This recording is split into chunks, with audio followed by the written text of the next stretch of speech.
Hi guys, these are the ground covers that have performed best in my garden. Hey, this is Michelle from the Garden Spot, and today I wanted to talk about ground covers. Ground covers are so important because they can really fill up a space and make everything look so much more refined and coherent and cohesive. And honestly, I think ground covers is what can take just an average garden and make it really, really magical. So to make my list, these ground covers had to have a few things in common. First, they had to be perennial and hardy to at least zone 5. Secondly, they had to spread. I don't want to have to manually spread these around as much as possible. I want them to sort of fill up a space while I sit back and enjoy a glass of wine and watch them grow. Not only did they have to spread, but they also had to spread politely. I don't want to be fighting these ground covers for space. I don't want to be having a hard time removing them if they're in a spot that I don't like. And lastly, all of them had to be drought tolerant. I don't need a fussy ground cover. I don't want any fussy plants. But if I'm going to have a fussy plant, it's going to be something that's really special to me, that I take the time to care for it appropriately. I don't want to have to do that with a ground cover. So let's see what's looking good for ground covers right now. The first plant that I want to show you is a Sagina. The common name is Irish moss. And I actually was uncertain as to whether or not this would be a good candidate for my garden. So I only get 22 inches of rain a year, which means that this actually isn't supposed to be the ideal climate for this particular plant. So this plant, I originally was nervous that it wasn't going to work very well in this landscape. I only get 22 inches of rain a year, and so I was really, really concerned that it would need more water than what I can provide. So what I did, I really wanted to grow it though, because I think it's just really, really pretty. It's called Irish moss, but it is not actually a moss. It just superficially looks like a moss. And I think it's really gorgeous. I think it's very whimsical. It gets these tiny blue flowers. So I thought it was worth a shot. So I grew some from seed, and I decided to put it in a protected area of my garden in only part sun. And that seems to have done the trick. It is growing without any additional water, and it looks really, really good in the landscape. All right, so the next plant that I want to show you is over here.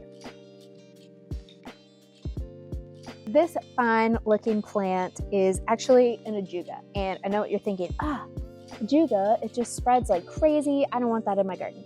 So this is actually a new variety from Feathered Friends, and it's reportedly much better behaved, and I can honestly say that I have found that to be the case.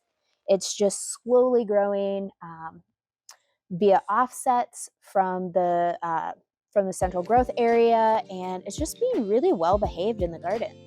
I'm really, really happy with it. I'll be propagating more of it because it's just done really, really well. I really like this plant. Again, it does prefer a little bit of shade if you can't give it a ton of water, which I can't give it a ton of water, so I do have it in a mostly shady area of my garden. All right, so the next plant that I want to talk to you about is lamb's ears or Stachys. So this is one of my all-time favorite plants. It's got those beautiful fuzzy leaves. It's drought tolerant. Here in northern climates, it can grow in full sun and a hot exposed site into part shade. Drought tolerant. In southern gardens, it needs a little bit of protection from the hot sun, but I have seen gardeners growing this successfully in zone 9A. So I mean, this thing can grow just about anywhere. It's a great plant. I don't particularly like the blooms, so I cut them off, and I find that when I do keep the blooms cut off all the way to the ground throughout the year, I have to do it 2 or 3 times a year just to keep it from blooming. It means that the leaves are going to stay really, really fuzzy and a vibrant blue. I think this plant is particularly well suited as bulb cover. So one of the biggest problems for people who love to grow spring blooming bulbs like I do is what to do with the foliage after the bulbs are done blooming. Because as we all know, we have to leave that foliage on so that it continues to nourish the bulb, but we want to hide it. I think that Stachys is a great way to hide that. There is a variety that doesn't bloom. It's called Helen von Stein. I'm really excited to try it. I just haven't made that investment yet. I grew all of my lambs from seed, and that was just, an inexpensive alternative to growing it from a variety that can only grow by division. But I think I'm at a stage in the garden where that's something I want to explore. Moving this way, I'm going to take you back to this side of the garden.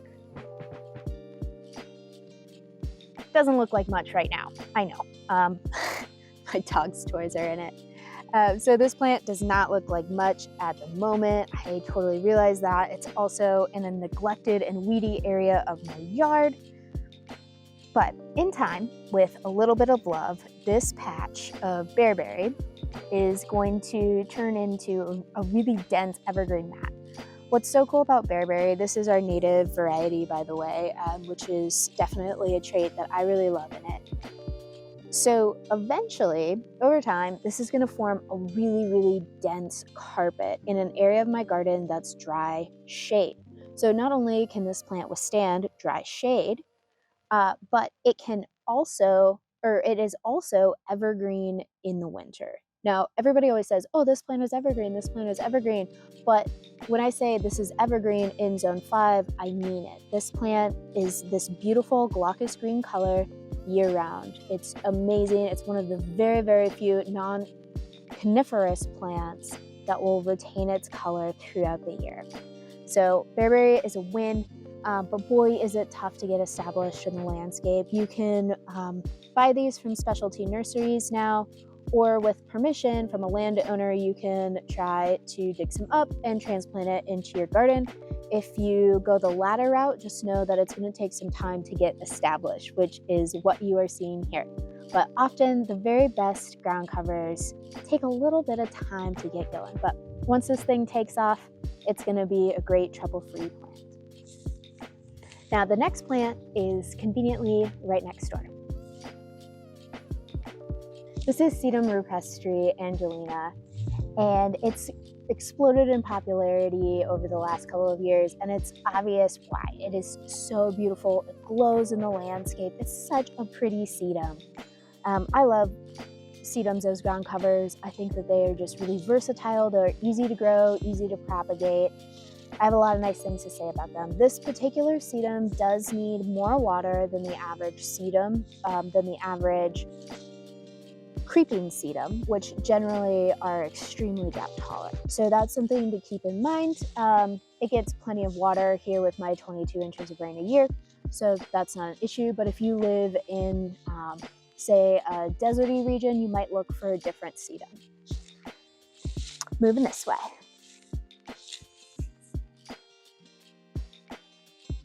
So this is a creeping germander, and this is a new to me plant, and it just a single plant has performed so well that I feel confident just in one season of growing it that it's going to be in my garden forever.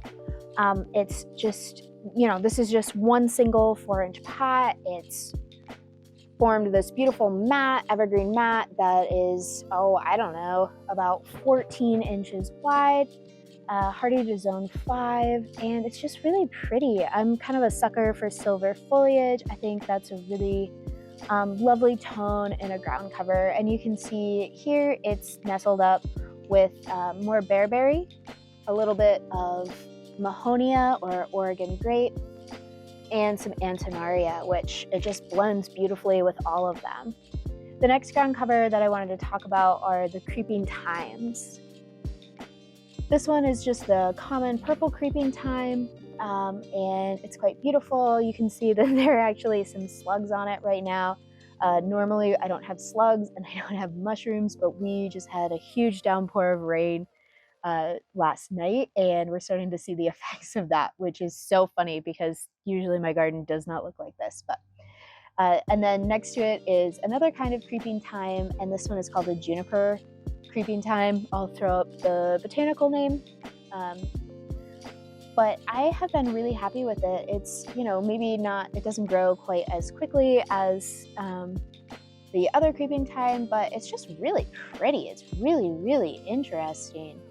I love the foliage. It looks spiky, but it's It's not necessarily soft to the touch, but it's definitely not pokey. It's just an interesting little plant. So another ground cover that I want to mention is this Artemisia. This particular variety is called Silver Blockade, and dang, this is just from a little 4-inch pot, and it looks incredible. It's just glowing right now, especially, so the sun is starting to set right now. It's about 7:40, and wow, this thing just glows. Like, you can be standing 50 feet away and you catch it, especially next to this beautiful aspen. They just complement each other so well. It's such a great ground cover, trouble-free. I mean, it's an Artemisia. So these plants, unless you grow in a rainy area, they're gonna perform beautifully for you. You'll never have to do anything to them. Really easy to propagate via stem cuttings, which is really important to me in a ground cover. Next to it is a ground cover that I originally wasn't thinking that I would mention, but it's worth saying something about. So this is Delosperma. The common name is ice plant, but it's not to be confused with the ice plant, which I forget the botanical name, that is invasive in California. This is a completely different genus, completely different plant, different habit, although they do look kind of similar, which I think is part of where the confusion is. But anyways, this is just the growth from one plant this year, and it looks amazing, and it's spreading politely but vigorously. It looks great in this elevated setting. This is, of course, my rock garden, where plants that like a really, really dry climate can hang out and dig those roots really, really deep into the ground to access moisture, but the soil will dry out quickly for them, which is what they have adapted to.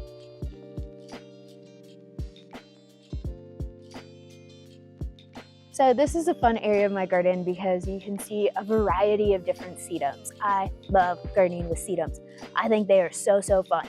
This one in front of you is Coral Carpet Sedum album. It's a great sedum. It is so vigorous. It's just tough as nails. It's spreading super fast.